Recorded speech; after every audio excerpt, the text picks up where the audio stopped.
Can you imagine there is actually a special kind of police that arrests people for what they think? They don't arrest people for what they speak. They arrest people for what they think. It is called thought police. But how do they know what we're thinking? Well, because your parents will tell them what you think. Because your friends, your teachers, everyone will report you to the thought police because they think you are a threat to the society. Do you remember 1 year ago today, Hong Kong was actually divided into two camps? Some politicians actually encouraged us to report our friends for whatever camp that they belong to. Can you imagine the government will actually change the language and change your history to make you believe something that never happened before? There was a quote saying that he who controls the past controls the future, and he who controls the present will control the past.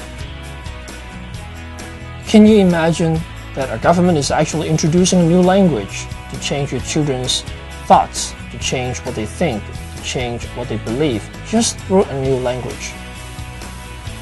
Does it sound familiar to today's education?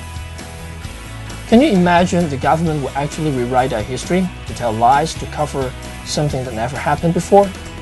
Can you imagine our government will actually promote winning a war that they actually didn't fight?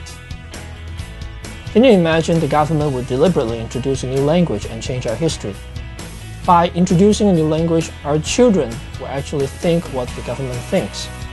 By changing the history, the government is trying to teach our children what they believe in. Can you imagine our government is actually promoting winning a war that they didn't fight in? Can you imagine they have a department just to rewrite history? No matter how good your imagination is, 1984 is the darkest journey that takes you to a world of unlimited government power, a nightmare that even the dreamers don't realize. But it is real.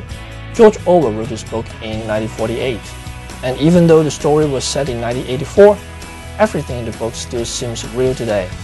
This novel is so prophetic that if you look around today's society, you will realize how fragile our freedom is and how many lies you're told but you never questioned it.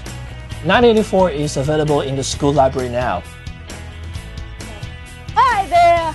I'm going to share with you one of my favorite pastimes, and that is watching talk shows. I started this activity since I was at university. Maybe I had a lot of free time. So the first one I want to share with you is The Ellen Show. I like Ellen DeGeneres the most because she is witty, she is funny, and she's talented. She is an advocate of equality and an inclusive society. And I think I share some of her ideals, so that's why maybe I like it that much.